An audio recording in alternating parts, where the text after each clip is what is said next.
আওয়ামী লীগের শীর্ষ পর্যায়ে নেত্রীর আশপাশে থাকা ঘাপটি মেরে কিছু নেতা রয়েছে যারা চায় না আওয়ামী লীগের তৃণমূল শক্তিশালী হোক, পুনর্গঠন হোক। কেননা সেটা হইলে তো তাদেরকে ওই চেয়ার ছাড়তে হবে। বন্ধুরা, আওয়ামী লীগের তৃণমূলকে শক্তিশালী এবং পুনর্গঠন করার লক্ষ্যে একটি গুরুত্বপূর্ণ লেখা আমার হাতে এসেছে। তথ্যগুলো সর্বত্র ছড়িয়ে দিতে হবে। মনে রাখবেন, এর আগে এই পর্যন্ত আমি আওয়ামী লীগের পুনর্গঠন, তৃণমূলকে শক্তিশালী করার লক্ষ্যে যতগুলো তথ্য পেশ করেছি, এগুলো নেত্রীর কাছে পৌঁছায় না, ওরা পৌঁছাতে দেয় না। এই কারণে আপনাদের কাছে বিনয়ের সাথে অনুরোধ থাকবে, তথ্যগুলো সর্বত্র ছড়িয়ে দিবেন। তৃণমূলের প্রতিটা ভাই এ বিষয়ে আওয়াজ তুলুন, যাতে নেত্রীর কানে পৌঁছায় এবং দ্রুত সময়ের মধ্যে তৃণমূলকে শক্তিশালী এবং আওয়ামী লীগকে পুনর্গঠন করার কাজে হাত দেন বা সেই বিষয়ে কার্যক্রম শুরু করেন। গুরুত্বপূর্ণ তথ্য।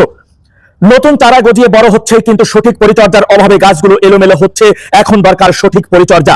মাননীয় নেত্রী, আপনার নিকট আকুল আবেদন, আপনি ছাত্রলীগ, যুবলীগ, স্বেচ্ছাসেবক লীগের কমিটি ভেঙে দিয়ে দেশে যারা জেলে আছে, জেলের বাইরে আছে, তুলনামূলক সৎ চরিত্র, সাহসী, সাংগঠনিক দক্ষতা, শিক্ষিত, সাবেক এবং সদ্য বিদায়ী যারা 5ই আগস্টের পর থেকে প্রত্যক্ষ এবং পরোক্ষভাবে দলের সাথে অতপ্রতভাবে জড়িত আছে, তাদেরকে দিয়ে আহ্বায়ক কমিটি 3 মাসের জন্য করে দেওয়ার দাবি জানাচ্ছি। যারা পারফরমেন্স করতে ব্যর্থ হবে, তাদেরকে বাদ দিয়ে পুনরায় নতুনদের সুযোগ দিন। এতে দলের প্রতি কমিটমেন্ট বাড়বে এবং প্রতিযোগিতা হবে, নেতৃত্ব সৃষ্টি হবে। দল ঝাঁকে ঝাঁকে নির্ভেজাল এবং চামচা মুক্ত, সিন্ডিকেট মুক্ত নেতৃত্ব পাবে, যেখানে রাজপথের পারফরমেন্স হবে যোগ্যতার চাবিকাঠি। মাননীয় নেত্রী, আওয়ামী লীগের অঙ্গ এবং সহযোগী সংগঠনের কমিটি ভেঙে দিয়ে নতুন নেতৃত্ব সৃষ্টি করলে সংগঠন দ্রুত ঘুরে দাঁড়াবে। এরাই হবে আপনার দলের নিয়ামক শক্তি। কেন্দ্র থেকে তৃণমূল পর্যন্ত যারা ঘুমিয়ে আছে, তারা সর্বশক্তি দিয়ে তাদের পারফরমেন্স দেখাতে ব্যস্ত হয়ে যাবে। এই উদ্যোগে টনিকেট মতো কাজ করবে। যত দ্রুত আহ্বায়ক কমিটি হবে, তত দ্রুত দল ঘুরে দাঁড়াবে ইনশাআল্লাহ। দল পুনর্গঠনই এখন আমাদের একমাত্র কাজ। 5ই আগস্টের পর দলের পদ পদবি পাওয়া কারা আমাদের আপন, কারা বেঈমান মুনাফিক, আমরা এখনো বুঝতে পারছি না। টেলিগ্রাম গ্রুপে নেত্রীর সামনে ক্ষমতাসীন 5ই আগস্টের আগের কমিটির সবাই নেত্রীকে বড় বড় আশ্বাস দিচ্ছে বায়বীয় ভাবে, নেত্রী আমার সব করে ফেলবো, আপনি শুধু আদেশ করেন। আর নেত্রীর সামনে আগের সেই নেতা খোঁজ খবর রাখেন বন্দনা। বাস্তবে তাদের নেতারা সব বিদেশ পলাতক। এই পদ পদবীরা আদৌ আওয়ামী লীগ আছে কিনা, এটা কি নেত্রী জানে?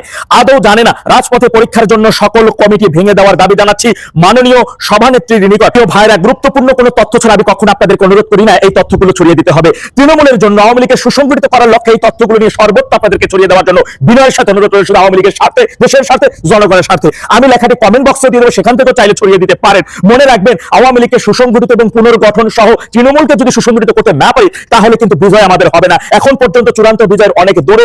এমনকি যদি আমরা পুনর্গঠন করতে না পারি, এই বিষয়গুলো যদি আমরা কাজে লাগাতে না পারি বা শুরু না করি, তাহলে কিন্তু বিজয় হাতের কাছে এসেও আবারও চলে যাবে অনেক দূরে। সুতরাং চূড়ান্ত বিজয় অর্জনের লক্ষ্যে অন্তত পক্ষে আমি মনে করি এবং তৃণমূলের প্রতিটা কর্মী মনে করেন যে আওয়ামী লীগের তৃণমূলকে সুসংগঠিত এবং দায়িত্বহীন নেতারা, নিষ্ক্রিয় নেতাদেরকে দূরে সরিয়ে দিয়ে অন্তত পক্ষে যারা রাজপথে পরোক্ষ প্রত্যক্ষভাবে সক্রিয় দলের সাথে নিবেদিত এবং যারা এই পর্যন্ত গত 18 মাস ধরে জেল, জুলুম, মবের শিকার হয়ে দলকে বাঁচিয়ে রেখেছে এবং দলের সাথে নিবেদিত হয়ে ডেভিল ইনুসের সামনে দাঁড়িয়ে তার চোখে হাত দিয়ে রেখে দিয়েছে, তাকে বলেছে তুই ডেভিল, তুই নিকৃষ্টতম ব্যক্তি, তাদেরকে অবশ্যই সুযোগ দিতে হবে এবং তাদের সমন্বয় দলকে শক্তিশালী করতে হবে বাংলাদেশের প্রতিটি উপজেলা, প্রতিটি জেলা, প্রতিটি ইউনিয়ন। তবেই আমাদের চূড়ান্ত বিজয় সম্ভব, নতুবা কোনোভাবেই সম্ভব না। সুতরাং তৃণমূলের প্রতিটা ভাইয়ের কাছে বিনয়ের সাথে অনুরোধ থাকবে, এই বিষয়ে দাবি তুলুন, এই বিষয়ে কথা বলুন, এই বিষয়ে সর্বত্র রকমের আওয়াজ তুলুন, তবেই আমাদের বিজয় সুনিশ্চিত হবে ইনশাআল্লাহ। মনে রাখবেন, স্বাধীনতা বিরোধী এবং জুলাই জঙ্গি সহ এদের সংখ্যাও নেহাত কম নয়। সুতরাং তাদের থেকে বিজয় ছিনিয়ে আনা, সম্মুখভাবে রাজপথে আমাদের লড়াই সংগ্রাম